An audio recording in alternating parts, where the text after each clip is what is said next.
Quels immenses bénéfices au conflit? Le titre est un peu provocateur, j'en conviens. Mais on sera tous d'accord pour reconnaître que, sauf pathologie, personne n'aime les conflits. À vrai dire, la démarche intuitive et naturelle, c'est de le fuir. Et ceci pour deux raisons. Il est émotionnellement fragilisant et en conséquence, il est épuisant. J'ai été manager pendant 25 ans et comme tous les managers que je connais, je peux en témoigner personnellement. Et pourtant, pendant des années, mon attitude s'est résumée à deux réflexions. Un, c'est comme ça, le conflit fait partie de la vie personnelle, il fait donc partie de la vie professionnelle. Seconde réflexion, les collaborateurs sont adultes, souvent intelligents, ça va bien finir par s'arranger. Concernant les entreprises, longtemps les DRH n'ont pas été plus proactifs dans la gestion des conflits, quitte à en payer le prix fort. Restructuration, réorganisation, parfois les prud'hommes.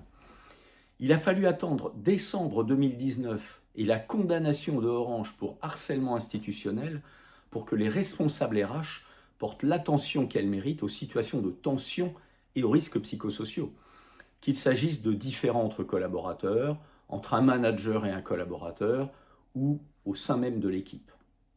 Et pourtant, il faut bien constater que laisser le conflit s'autoréguler, miser sur la seule temporalité, ça conduit le plus souvent à ce que le différend s'enlise, se radicalise, s'enquiste, jusqu'à atteindre un point de non-retour, détruisant au passage beaucoup de valeurs humaines, sociales et matérielles.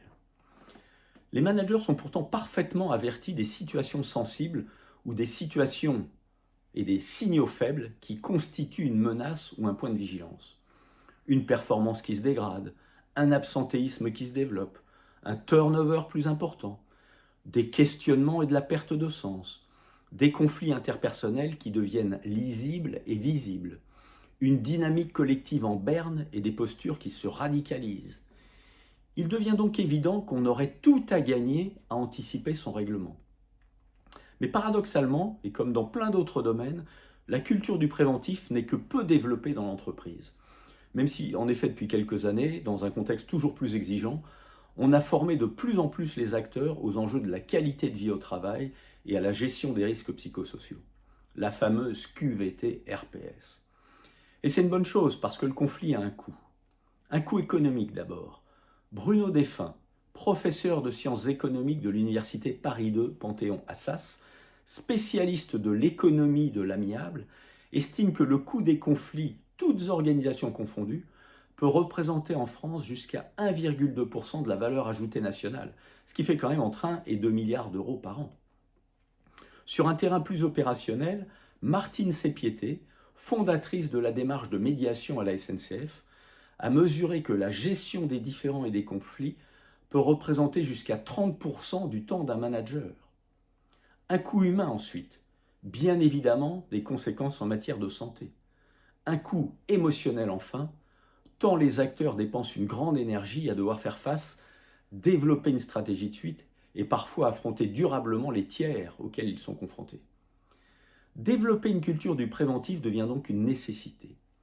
Vigimed, comme Vigilance Médiation, a pour vocation d'accompagner entreprises et collaborateurs dans l'anticipation et le traitement préventif des conflits. Vigimed s'adresse à toutes les entreprises, PME, ETI, grandes entreprises.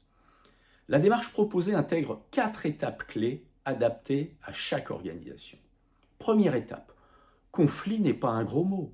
Il s'agit donc tout d'abord de sensibiliser et former les parties prenantes à la reconnaissance du conflit, de développer leur capacité à le verbaliser, sans honte ni crainte, de les former également à l'identification des signaux faibles et à la mesure, la nature des risques psychosociaux.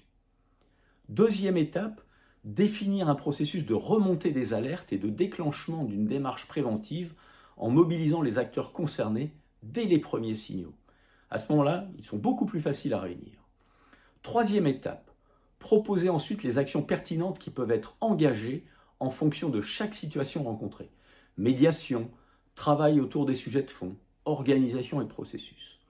Quatrième étape enfin, il s'agira d'accompagner la démarche afin de restaurer les conditions d'une collaboration efficiente, harmonieuse et durable. En qualité de collaborateur ou de manager, vous avez été confronté à des situations de conflit et mon analyse fait écho? Je m'appelle François-Xavier Adam, je suis médiateur conventionnel judiciaire. Et si, comme moi, vous préférez ouvrir des portes plutôt que de dresser des remparts, n'hésitez pas à entrer en contact pour un échange éclairant sur vos propres situations. Alors à bientôt!